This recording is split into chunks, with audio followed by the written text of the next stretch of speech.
اعوذ باللہ من الشیطان الرجیم بسم اللہ الرحمن الرحیم رب اشرح لی صدری ویسر لی امری واحلل عقدۃ من لسانی یفقہوا قولی رب زدنی علما۔ السلام علیکم ورحمۃ اللہ وبرکاتہ۔ غم نہ کریں شارٹ سیریز کلپ نمبر 2۔ آج کا ٹاپک ہے یا اللہ۔ ارشاد باری تعالیٰ ہے سورہ رحمان ورس نمبر 29، یسألہ من فی السماوات والارض کل یوم ہوا فی شأن۔ جو کوئی آسمانوں اور زمین میں ہے اسی سے مانگتا ہے، وہ ہر روز ایک نئی شان میں ہوتا ہے۔ جب سمندر میں ہلچل ہوتی ہے، جب پانی موجیں مارتا ہے اور جب ہوائیں تیز چلتی ہیں تو کشتی والے بے ساختہ پکارتے ہیں یا اللہ یا اللہ۔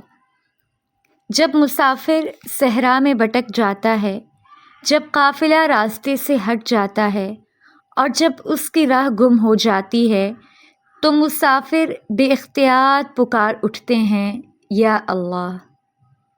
جب طلبگاروں پر راستے بند ہو جاتے ہیں، جب مانگنے والوں کو دیا نہیں جاتا تو وہ بھی یہی چیختے ہیں یا اللہ۔ جب تدبیریں ناکام ہو جائیں، امیدیں ساتھ چھوڑ جائیں، ذرائع بند اور راستے تنگ ہو جائیں تو لوگ یہی فریاد کرتے ہیں یا اللہ۔ جب زمین اپنی وسعت کے باوجود تم پر تنگ ہو جائے اور جب رنج و الم سے تمہارا بھی دم گھٹنے لگے تو اے سننے والو تم بھی یہی پکارو یا اللہ۔ بقول عربی شاعر، تنگ و تاریک زمانہ اور مصیبتوں کے بادلوں میں نے دعائے نیمِ شب میں تیرا نام لیا تو ہر صبح روشن ہو گئی۔ یاد رکھیے گا، اللہ ہی کی طرف جاتے ہیں اچھے کلمے، خالص دعا، سچی پکار، معصومانہ آنسو اور درد انگیز نالے۔ ضرورت مندی میں دعائے نیم شب میں اسی کی طرف ہاتھ اٹھتے ہیں۔ مصیبتوں میں آنکھیں اسی کی طرف دیکھتی ہیں اور حادثات میں اسی سے فریاد کی جاتی ہے۔ فریاد ہو، پکار ہو کہ سوال، اسی کا نام زبانوں پر آتا ہے۔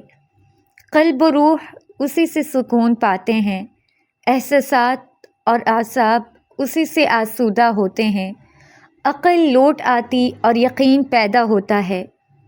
اللہ تبارک و تعالیٰ فرماتے ہیں سورۃ الشورى میں کہ اللہ اپنے بندوں سے رحم اور کرم کا معاملہ کرتا ہے۔ اب دیکھیے اللہ کتنا پیارا نام ہے۔ اندر سے دل کی گہرائیوں سمیت انسان پکارتا ہے یا اللہ۔ اسی لیے اللہ تعالیٰ کہتے ہیں کہ کیا اس کا کوئی اور ہم نام ہے؟ اللہ پکاریے، فوراً ہی میرے اور آپ کے ذہن میں غنا، بقا، قوت اور نصرت، عزت و قدرت اور حکمت کا مجموعہ گھوم جائے گا، جو یہاں کا بھی شہنشاہ ہے اور آخرت کا بھی بادشاہ۔ دیکھیں اللہ خود پوچھتا ہے اور جواب بھی دیتا ہے کہ اس دن کس کی بادشاہی ہوگی؟ صرف اللہ واحد اور قہار کی۔ اپنی زبان سے اللہ کا لفظ نکالیے، لطف و عنایت، مدد و فریاد رسی، محبت اور احسان کا جلوہ دکھائی دے گا۔ سچ ہی تو فرماتے ہیں اللہ رب الکریم کہ تمہیں جو بھی نعمت ملتی ہے وہ اللہ کی طرف سے ہے۔ اللہ جلال و چشمت والا، ہیبت و جبروت سے متصف۔ بقول عربی شاعر، الفاظ اگر تیرے جلال و قدوسیت کے بیان کے لیے ڈھالے جائیں تو بھی الفاظ اور معنی کے سارے ذخیرے تیرے جلال کی تعبیر سے قاصر ہیں۔ بار الہ حسرت کو خوشی میں، غم کو سرور میں اور خوف کو امن میں بدل دے۔ اے اللہ، دل کی آگ کو یقین کی ٹھنڈک سے بجھا دیجیے، نفس کے شعلوں کو ایمان کے پانی سے سرد کر دیجیے۔ یا اللہ جاگتی آنکھوں کو نیند اور مضطرب نفوس کو سکون عطا کر دیجیے۔ یا اللہ انہیں جلد اور بہت ہی جلد کامیابی سے نوازیے۔ یا اللہ بے بصیرتوں کو اپنا نور دے دیجیے، گمراہوں کو سیدھا راستہ دکھا دیجیے۔ یا اللہ وسوسوں کو نورانی شعاؤں سے زائل کر دیجیے، باطل پرست نفس کا گلا حق کے لشکر سے گھونٹ دیجیے، شیطان کی چالوں اور تدبیروں کو اپنی مدد اور نصرت سے تباہ کر دیجیے۔ اے اللہ ہمارے غم و الم، رنج و فکر اور قلت کو دور کر دیجیے۔ ہم خوف اور کم ہمتی سے تیری پناہ چاہتے ہیں، تجھی پر بھروسہ کرتے ہیں، تجھی سے مانگتے ہیں، تو ہی ہمارا سرپرست ہے، تو کیا خوب سرپرست اور مددگار ہے۔ تو پہلے ٹاپک میں لفظ اللہ کو ایکسپلین کیا گیا ہے۔